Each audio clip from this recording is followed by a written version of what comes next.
Halo, selamat pagi.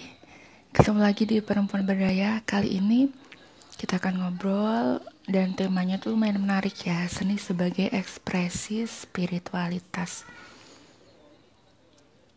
Oke, kita akan menunggu narsum kita.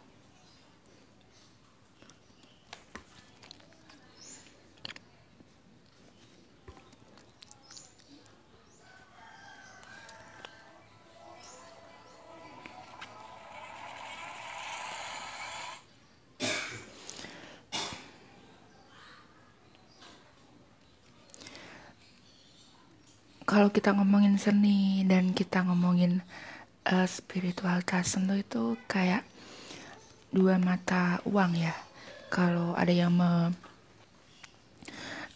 memberikan suatu pendapat bahwa kadang kita memandang seni dan spiritualitas tuh kayak dia tuh kayak rel kereta, kanan sama kiri saling berkelindan, saling berbarengan, tapi nggak pernah menyatu kayak gitu.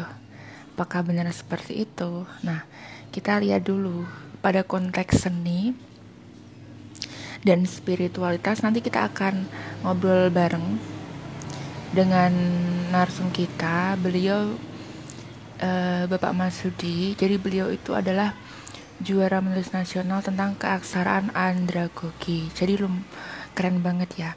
Kemudian aktif untuk Jambi Tobat. Jadi membuat jamu ekstrak dari. Kemudian juga sering aktif di komunitas obrolan Kalipaingan. Jadi beliau lumayan aktif di sebuah komunitas yang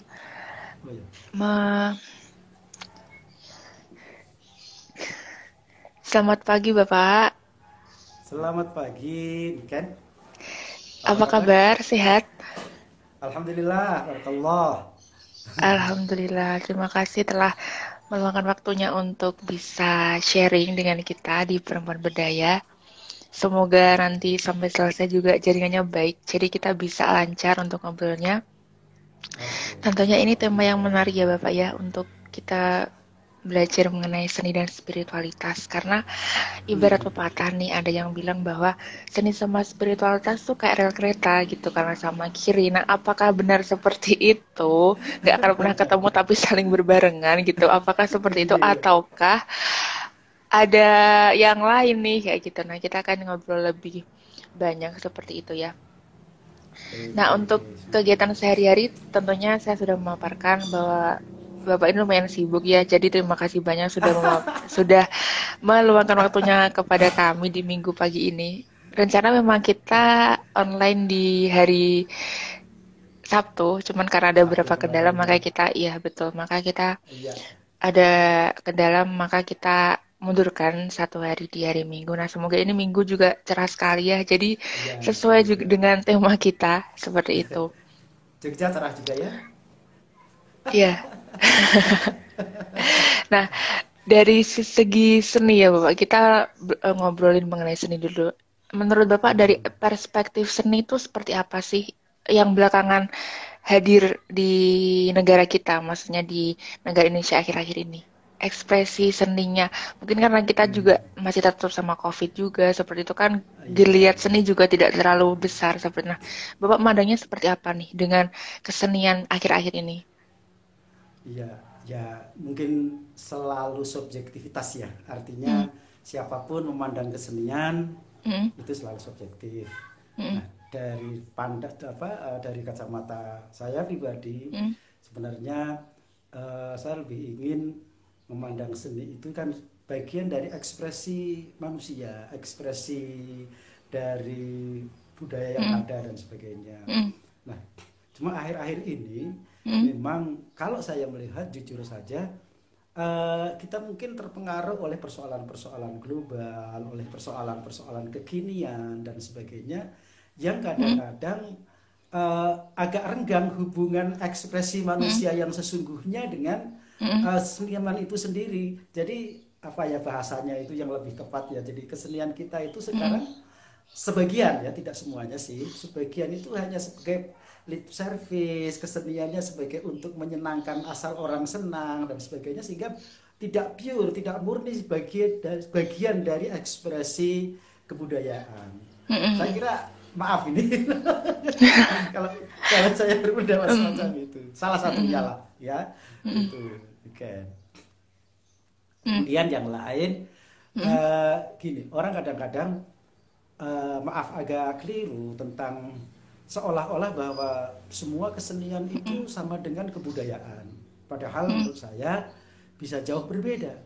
Kalau Mm-mm. kita bicara kebudayaan, itu lebih luas jangkauannya, karena di budaya ini bagian Mm-mm. budaya dari manusia, tidak sekedar kesenian. Nah, banyak hal termasuk hasil-hasil karya, baik itu yang tertulis seperti sastra ya, Mm-mm. kemudian yang lesan, atau mungkin Mm-mm. bentuk-bentuk karya manusia, apakah itu arsitektur dan Mm-mm. sebagainya, itu adalah Oke. bentuk-bentuk kebudayaan. Saya kira Mm. kita sudah mafhum itu. Tetapi Oke, oke. nilai kebudayaan itu sendiri adalah nilai yang menurut saya sesungguhnya tidak berseberangan nanti ketemunya dengan spiritualitasnya itu. Jadi Oke, oke. karena dalam kebudayaan itu kan ada nilai luhurnya gitu ya, orang Oke, menyatakan oke. nilai luhur. Betul, Nah, betul. sementara yang kadang-kadang kita lakukan, para seniman itu mengaku dirinya ini kami budayawan. Padahal belum tentu hasil kesenian itu sebagai Oke. kebudayaan. Saya kira Oke, ketemunya oke. di situ, saya kira. Oke, oke. Jadi ada titik temu ya. Ini ada titik temu. Tadi Saya sempat memandang ngobrol. begitu. Betul, betul. Ya, saya memandang begitu. Tadi ada titik temu tentang yang kita obrolin tadi tentang kebudayaan seperti itu ya. Nah, kita Ya, bicara mengenai kebudayaan, kita juga bicara mengenai keindahan seperti itu ya. Saya betul, mengutip betul nih ya. dari tulisan dari Prof. Hashidi di bukunya Filsafat Agama sekitar tahun Nah, 78. ya, ya. Kalau alam ini adalah ciptaan dari zat yang tidak terbatas atau infinite mind, maka keindahan itu Ya. adalah ada artinya. Dengan perkataan lain, kalau Tuhan ada, maka pengalaman keindahan alam adalah suatu hal yang harus dirasakan seperti itu. Artinya Iya. ada satu paradigma atau satu pernyataan yang menyatakan bahwa tadi dalam pengalaman estetis, keindahan ya, apapun bentuknya berasal dari Tuhan, karena Tuhan adalah Betul. seniman yang maha sempurna. Seperti itu. Nah, Ya. dari perspektif Bapak menanggapinya seperti apa? Tadi kan sudah sempat nyinggung nih Iya. kebudayaan, produk kebudayaan, sorry itu. Nah, kita mungkin lebih jauh lagi seperti itu ya. Iya. Oke, Iya, oke. iya. Jadi gini juga ya. Jadi Hmm, pernyataan Tuhan itu salah satunya. hmm, Gitu. Kalau saya hmm, tidak salah kutip, hmm. Tuhan itu indah gitu loh. Tuhan itu Oke, indah dan Tuhan mencintai hal-hal yang indah. Ya. oke, Aku ini jamilun, saya itu adalah indah, maka saya mencintai hal-hal yang indah. Nah, dari perspektif ini mungkin juga kenapa saya punya keyakinan hal-hal yang indah, oke, hal-hal oke, yang baik, hal-hal yang punya nilai oke, luhur akan ketemu dengan nilai-nilai kebenaran. Kalau kita bicara oke. soal agama, tentu Hmm, adalah puncaknya adalah hmm. kebenaran itu sendiri. Gitu. Oke, Dan jadi ini agak dalam sudah juga paham ya, Pak. Oke, betul. Tadi dan sempat sudah nilai paham. kebenaran ini. Jadi kita Iya udah benar. melangkah lebih jauh lagi, Pak, dan nilai kebenaran di situ. Nah, kita juga mengkaitkan kalau misal di sini kan kita di awal tadi sempat bicara mengenai kebudayaan, kemudian ada nilai kebenaran juga di situ. Nah, kalau dari sisi pendidikan nih, kita bicara Hmm, mengenai hmm. kebudayaan juga tentu tidak terlepas dari segi Betul ya. pendidikan seperti itu. Nah, porsi pelajaran kita kan lebih banyak menekankan kepada aspek rasio ya daripada aspek rasa atau afektif Iya, seperti itu. Nah, iya, iya. seperti itu apakah itu sudah sesuai atau ada yang harus dibenahi nih kalau dalam hal pendidikan? Wah, ini kalau soal pendidikan ini memang Hmm, persoalannya menurut saya sangat kompleks ya, hmm, sangat apa ya, krusial juga hmm, hmm, menghadapi persoalan-persoalan hmm, sekarang, apalagi hmm, zaman COVID ini. Tapi oke lah, hmm, kita tinggalkan COVID dulu, kalau kita hmm, lebih semangat gitu ya. hmm. Betul, Kalau betul, lebih betul. semangat. Jadi Oke. persoalan tadi soal soal Hmm, bagaimana porsi lah, katakan hmm. porsi Porsinya betul. budaya, porsinya di dunia pendidikan masalah Hmm, kebudayaan ini. Sebenarnya kalau saya prinsipnya bukan persoalan porsi mata pelajaran yang disuguhkan, tetapi hmm, karakter seorang guru, ya, seorang hmm, pendidik hmm, ini sangat menentukan. Jadi hmm, pelajaran apapun bisalah diselingi dengan masalah kesenian, masalah Justru kebudayaan itu bisa bisa ya berarti, sebenarnya justru bisa. bisa. Misalnya Iya, kita contohnya matematika sebenarnya bisa mungkin ya diselipi bisa untuk itu, betul. betul Mm, matematika dengan nyanyian. Kan banyak ya mm, anak awal mm, teman-teman kita guru-guru PAUD, mm, guru-guru TK itu mm, yang menyelipkan soal-soal itu. Nah, juga mm, dikaitkan juga bisa juga dengan spiritualitas.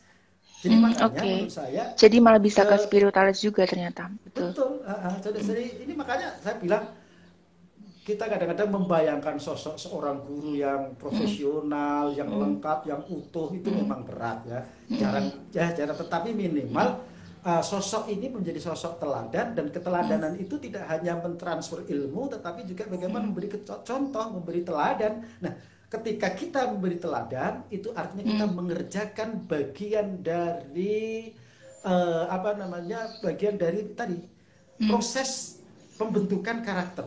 Nah, mm, mm. sebenarnya pembentukan karakter itu kembali itu adalah inti dari kebudayaan. Hmm. Inti dari Tadi iya kebudayaan. betul-betul. Tadi sempat bicara bahwa tadi ada kebudayaan. Nah, itu sebenarnya ada dari karakter juga ya, berarti dari karakter Betul, dari pendidikan okay. yang dibentuk oleh suatu satuan pendidikan. Seperti itu bagaimana Betul. pengajar bisa menghadirkan ketika suatu pelajaran itu adalah aspek rasio sangat dominan, itu justru bisa diselingi Ya, dengan aspek betul estetis tadi ya. seperti itu ya. Mm-mm. Lebih ini ya, berarti lebih ada tadi sempat karakter. Jadi kita bicara ke karakter juga Ya, ternyata ini nggak sangat melompat-lompat kita. berpengaruh ternyata betul sekali. Tapi ternyata eh, ada titik tengah atau titik temu Ya, antara tadi orang ketika bilang ada benang merahnya lah gitu kan. ada benang merahnya, ada benang merah dari hal tersebut seperti Apapun itu lah ya. karena apapun, karena ketika aspek estetis atau ketika aspek rasa itu dihidupkan itu akan menjadi suatu karakter atau suatu istilahnya perilaku dari seorang manusia itu akan bisa peka ataupun responsif Betul. terhadap lingkungan seperti itu. Iya, Ketika iya. kepekaan respon estetis itu masuk, nah itu nanti kan bisa dihubungkan dengan Tuhan sebagai sumber segala keindahan yang akan berubah Betul ya. menjadi ekspresi religius sehingga bisa mengiring orang pada kemampuan komunikasi, misalnya komunikasi transenden yang ya itu juga Hmm. mungkin disebut banyak ahli mungkin komunikasi ilahiyah ya seperti itu. Ya. Nah, tadi sempat menyinggung juga mengenai karakter. Jadi kalau misal ada perdebatan bahwa seni itu nggak akan bisa masuk sama spiritual, itu berarti salah atau benar? Seperti itu. Ya Menurut Bapak soal bagaimana? jadi kalau ini soal cara pandang saja. Mm, Artinya cara mm, pandang, perspektif kita, ya mm, mungkin dari sisi yang lebih spesifik mm, akan mengatakan, wah ini kalau keseniannya seperti ini, mm, mungkin terputus. Nah, menurut bahasa saya gitu. Jadi ketika mm, kita menampilkan suatu kesenian, maaf ya, yang lebih mm, norak, yang lebih mm, memperlihatkan auratnya, yang lebih memperlihatkan kata-kata yang jorok dan sebagainya, mm, itu yang akan mm, terputus pada nilai keilahiyahnya. Tetapi ketika kesenian itu akan mm, mengasah karakter kita kepada perasaan yang halus, pada perasaan yang lebih peka terhadap realita yang ada, mm, perasaan yang lebih peka terhadap kondisi sosial, itu mm, akan sampai. Dan bagian dari perintah Tuhan menurut saya kan itu, bagaimana kita peduli terhadap sesama manusia, bagi kita merasa harus berbuat care kepada orang-orang yang lemah. Itu kan sebenarnya asahan-asahan yang dilakukan pada saat kita berekspresi tentang kesenian itu. Jadi sampai kan kalau gitu. Nah, kecuali mm. kalau kesenian itu hanya berisi tadi hura-hura, kenorakan, asal kita senang dan sebagainya tanpa nilai. Nah, itu menurut saya itulah yang saya sebut itu bukan kebudayaan. Bahkan saya lebih ekstrim akan mengatakan itu hanya kesenian yang sepihak dan itu bukan dari kebudayaan kalau menurut saya. Jadi ini Mm. bukan budaya karena tidak ada nilai luhurnya. Oke, oke, oke. Oke, jadi tadi sempat ya ada benang merah ya antara tadi kita ngobrol selam ini hampir berapa menit ini kemudian sempat juga betul sekali. Nah, mungkin kalau di kebudayaan yang mungkin kita selama ini lihat seperti itu ya, jadi role modelnya juga kemudian itu kan mungkin sebenarnya ada juga contoh dari misalnya ada ini saya ambil dari penari, musisi, koreografer, Ya, komposer dari Tiongkok yang bernama Shen Yun. Jadi di situ ada tradisi mulia yang mereka kembangkan. Mereka menampilkan hubungan spiritual sebagai motivasi untuk mencapai keunggulan. Jadi dalam setiap ya, gerakan itu penari maupun nada musik yang mereka mainkan itu yang dimainkan oleh para musisi ini itu menampilkan suatu atraksi yang menimbulkan rasa istilahnya spiritualitas seperti itu. Tentunya kan transendennya itu tinggi.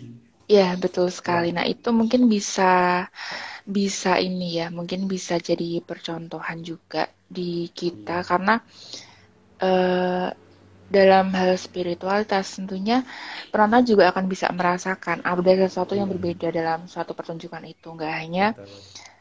suatu pertunjukan, suatu seni seperti itu.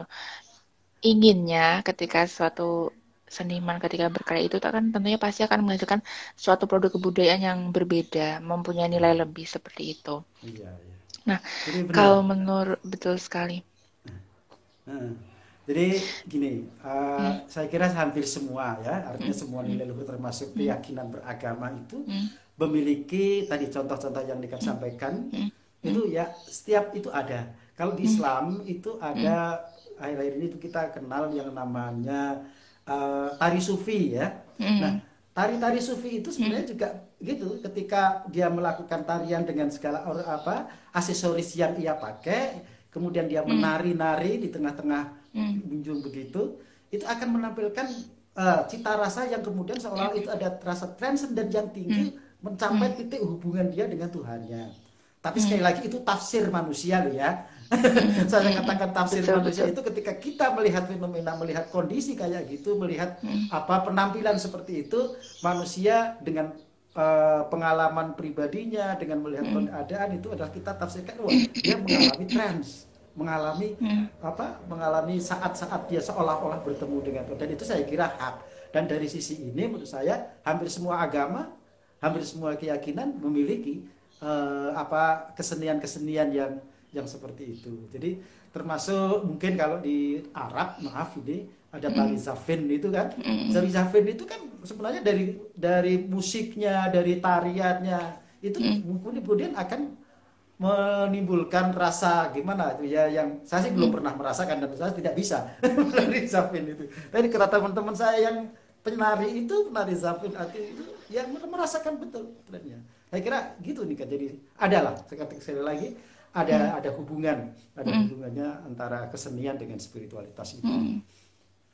Gitu. Iya, mungkin tadi sempat disebutkan seperti tari sufi yang ada di Turki seperti itu ya. Tentunya itu mewakili Ya, ekspresi spiritualitas. Kalau di kita mungkin ada satu contoh, tapi ini lebih ke seni rupa. Jadi saya mengambil contoh ya, dari eh, Susilawati Susmono yang beliau dulunya karyawan bank, kemudian keluar dari pekerjaan profesinya itu untuk menekuni ya, bidang spiritual. Kemudian setelah menekuni bidang spiritual, beliau juga menulis sekitar seratusan buku tauhid oh, dan sering menampilkan suatu karya yang memperlihatkan ada sisi spiritualitas yang di karya betul. tersebut. Misalnya melalui gambar pohon, pohon itu menggambarkan perjalanan spiritual manusia menuju sang ilahi, Iya, kemudian iya, kanvas-kanvasnya juga dijali kata-kata mutiara, seperti itu. Tentunya itu lebih meneduhkan ya mungkin ya kalau kita bilang bahwa ketika ekspresi seni itu dia sudah mencakup bahwa iya. menuju ke produk kebudayaan, kemudian produk kebudayaan itu dia akan bisa menuju ke spiritualitas. Tentunya itu lebih meneduhkan daripada yang eh, tidak mencerminkan seperti itu ya mungkin ya. Ya, saya kira gitu. Jadi kita juga kenal dulu pelukis almarhum Amri Yahya ya.